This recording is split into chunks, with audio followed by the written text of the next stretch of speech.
Dicevo che ho avuto la grande fortuna di assistere alla prima uscita di questo libro, Nel nome del figlio, di Simona Bertocchi, esattamente a casa di Ricciarda Malaspina, perché eravamo proprio a casa sua,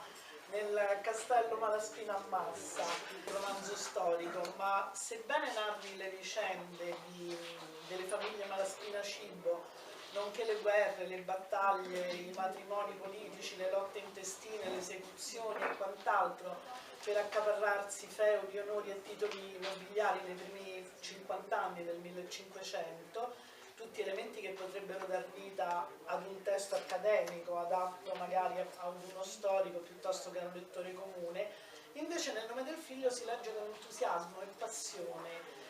fremendo, soffrendo e gioendo insieme in contemporanea con i numerosi personaggi che danno vita e che affollano tutto il romanzo. Questo perché l'autrice, appunto Simona, ha saputo scrivere rifacendosi sicuramente ai documenti storici, perché ha passato in rassegna un'infinità di documentazioni che l'hanno vista per mesi e mesi, assidua frequentatrice degli archivi di Stato, spulciando lettere, testamenti, archivi storici, ma ha avuto una sensibilità tutta femminile nel narrare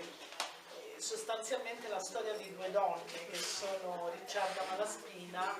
e la sua dama di compagnia, Beatrice Parri. Ed è stata abilissima nel delinearne caratteri e personalità.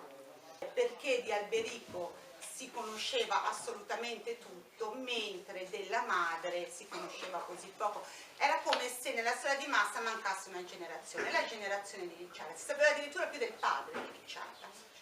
perché Ricciarda era poco amata, perché Ricciarda era un personaggio forte, inquietante,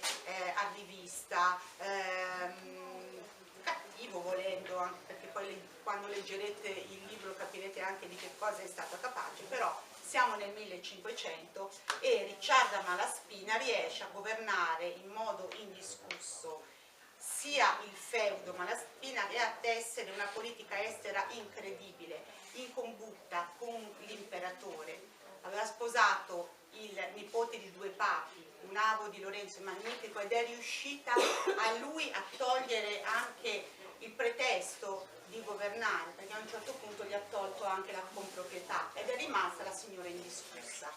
come tramando, cambiando testamenti, e poi vedremo qual era la causa principale che ha fatto sì che nascesse questo odio, questa discordia tra madre e figlio. E nel nome del figlio Ricciarda, e non solo, tutta la sua famiglia, ha portato avanti delle scelte fortissime che hanno scombussolato proprio il destino non solo dei Malaspina ma dei Cibo Malaspina. Con Ricciarda finisce la dinastia Malaspina, inizia la dinastia Cibo Malaspina perché ha sposato Lorenzo Cibo. Ha sempre voluto lei però che si mettesse prima il nome Malaspina, infatti tu prima hai detto Giulio Malaspina Cibo, proprio perché ci tenesse. Quindi un personaggio scomodo, poco conosciuto, il fatto che se ne parlasse poco e che in quegli anni fosse una donna così rivoluzionaria mi ha stuzzicato l'idea di scrivere di lei in modo romanzato. In quegli anni Roma era ancora sotto il pontefice Leone X,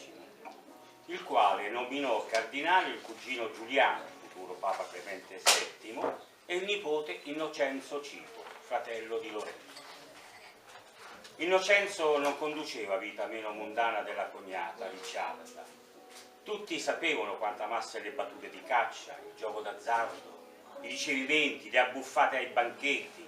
le rappresentazioni teatrali e le belle donne. Aveva amicizie importanti, una forte influenza sul Papa e porte che si aprivano a ogni suo passaggio.